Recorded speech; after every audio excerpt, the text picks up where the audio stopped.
মেমারির আকাশে যেন হঠাৎ নেমে এসেছে এক নিঃশব্দ শোকের ছায়া। মেমারি শহরের ডিবিসি পাড়া, সেখানকার সবার প্রিয় মানুষ 50 বছরের সুভাষ চক্রবর্তী বিয়ে করেননি, কিন্তু গোটা পাড়ায় ছিল তার পরিবার। সবার কাছে তিনি ছিলেন ভরসার নাম, নির্ভরতার প্রতীক।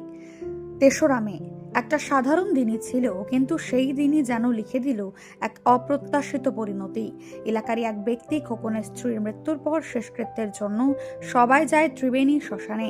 মানবিকতার টানে সবার সঙ্গে যান সুভাষবাবুও। বিকেল প্রায় 5টা থেকে 30 মিনিট নাগাদ দাহ কার্য সম্পন্ন হয়। এরপর নিয়ম মেনে সবাই ঘাটে স্নান সেরে ওপরে উঠে আসে, কিন্তু সেখানে ঘটে যায় অদ্ভুত এক ঘটনা। সবার মাঝে হঠাৎই তার দেখা যায় না সুভাষ চক্রবর্তীকে। কেউ বলেন তিনি উঠে এসেছিলেন, কেউ বলেন শেষবার তাকে ঘাটের দিকেই দেখা গিয়েছিল। শুরু হয় উদ্বেগ, তারপর আতঙ্ক। খোঁজাখুঁজি চলে অনেকক্ষণ, কিন্তু কোনো হদিশ মেলে না। রাত বাড়ে প্রায় 9টার সময় বাকিরা ফিরে আসে মেমারিতে। ফোন করা হয় বারবার, কিন্তু তার ফোন নীরব, সুইচ অফ। খবর পৌঁছায় বাড়িতে। পরিবার, পাড়া সকলেই একটাই প্রশ্নে কাতর, সুভাষবাবু কোথায়? 4 মে সকাল হঠাৎই ছড়িয়ে পড়ে এক দুঃসংবাদ। ত্রিবেণী এলাকায় ভাসতে দেখা গেছে এক অচেনা দেহ। মগরা থানায় খবর দেওয়া হলে তদন্তে নেমে পুলিশ নিশ্চিত করে সেটি আর কেউ নন, সুভাষ চক্রবর্তী। তার নিথর দেহ নিয়ে যাওয়া হয় চুচুড়া হাসপাতালে ময়নাতদন্তের জন্য।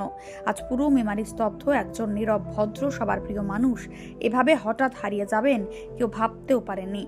এখন একটাই অপেক্ষা, ময়নাতদন্তের রিপোর্ট যা জানাবে ঠিক কিভাবে থমকে গেল সুভাষ চক্রবর্তীর জীবনের এই নিঃশব্দ গল্প। কিন্তু পাড়ার মানুষের কাছে তিনি থেকে যাবেন চিরকাল, একজন ভালো মানুষ হিসেবেই। খোকনদা বলে একজন আছে, তা ওনার ওয়াইফ মারা গেছে। তা সেখানে ও গেছিল গঙ্গায় দাহ করার জন্য। তা সেখানে গিয়ে এবারে সবাই দাহ টাহ করার পরে চান টান করে উঠে এসছে। অনেকে হয়তো বলছে যে আমরা দেখেছি যে উঠে এসছে, কিন্তু পরবর্তীকালে অনেক খোঁজাখুঁজির পরে ওকে যখন পাওয়া যাচ্ছে না, তখন প্রায় 5:30টার সময় ওদের দাহ করা হয়ে গেছে। তো ওরা খোঁজাখুঁজি করে প্রায় 9টা, 9:30টার সময় ওরা ব্যাক করে এসছে। ফোনের সুইচ অফ ছিল, ওরা ভেবেছে হয়তো কোথাও গেছে বা কিছু হয়েছে।